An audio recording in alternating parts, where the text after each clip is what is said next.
देशात राज्यात भाजप सोबत शिवसेना शिंदे गट सत्तेत सहभागी झालाय, पण मागच्या काही दिवसांपासून शिंदे गटातील अस्वस्थता उघडपणे समोर यायला लागली। त्यातूनच शिवसेना शिंदे गट आणि ठाकरे गट जवळ येताना दिसत आहेत।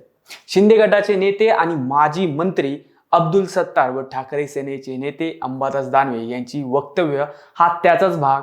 या दोघांनी तर ठाकरे आणि शिंदेंनी आता एकत्र आलं पाहिजे अशी अपेक्षा व्यक्त केली आहे। त्यामुळं महाराष्ट्राच्या राजकारणात नव्या चर्चांना तोंड फुटले।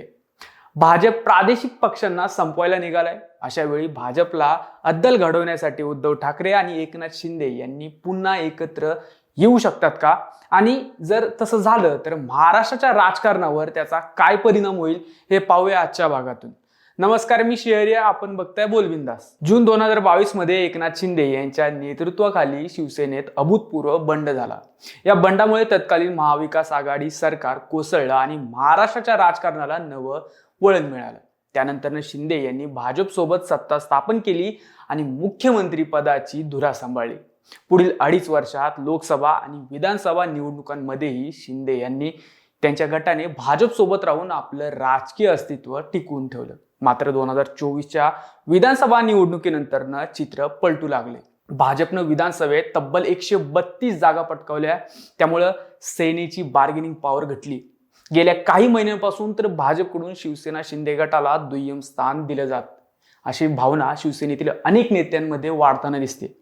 विधान परिषद निवडणुकीत शिवसेनेच्या वाट्याला केवळ 4 जागा आल्या। त्यामुळं कार्यकर्ते आणि नेत्यांमध्ये नाराजी वाढल्याची चर्चा आहे। याशिवाय राज्यातील विविध राजकीय नियुक्त्या, निर्णय प्रक्रिया आणि सत्तेतील प्रभाव याबाबतही शिंदे गटातील काही नेते अस्वस्थ असल्याचं बोललं जातं।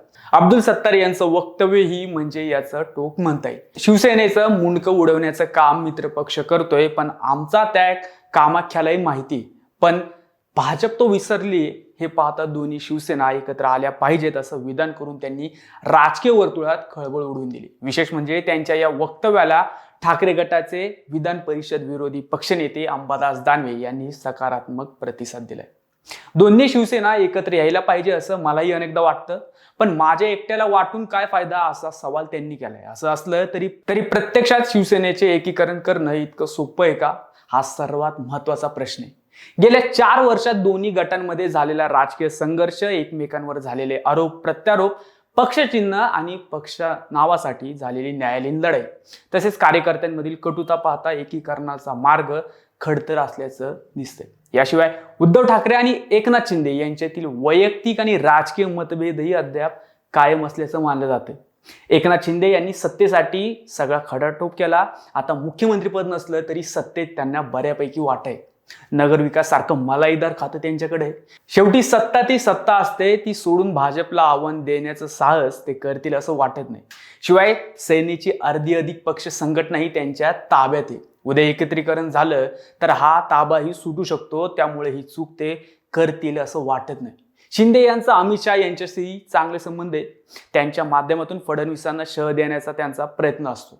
भाजप आपल्याला दाबतंय हे त्यांना कळतंय, पण त्यांच्या वैयक्तिक महत्वाकांक्षा मोठ्या आहेत। त्यामुळे ते सेनेच्या एकत्रीकरणासाठी कितपत तयार होतील हा प्रश्न आहे। गद्दारांना क्षमा नाही ही मूळ सेनेची लाईन आहे। ठाकरे घराण्याने काही अपवाद वगळता सेना फोडणाऱ्यांशी पुन्हा जवळीक साधलेली नाही। मात्र प्रादेशिक पक्ष संपवायला निघालेल्या भाजपचं आक्रमण वाढलं तर दोन्ही शिवसेना अस्तित्व टिकवण्यासाठी काहीतरी विचार करावा लागू शकतो। महाराष्ट्राच्या राजकारणात अशक्य वाटणाऱ्या अनेक गोष्टी यापूर्वी घडल्या, त्यामुळं शिवसेनेच्या भवितव्याबाबत पुढील काही महिने निर्णायक ठरू शकतात। तुम्हाला काय वाटतं हे कमेंट करून आम्हाला नक्की कळवा आणि अजूनही आमचे चॅनल सबस्क्राईब केलं नसेल तर आजच करा। जय हिंद, जय महाराष्ट्र।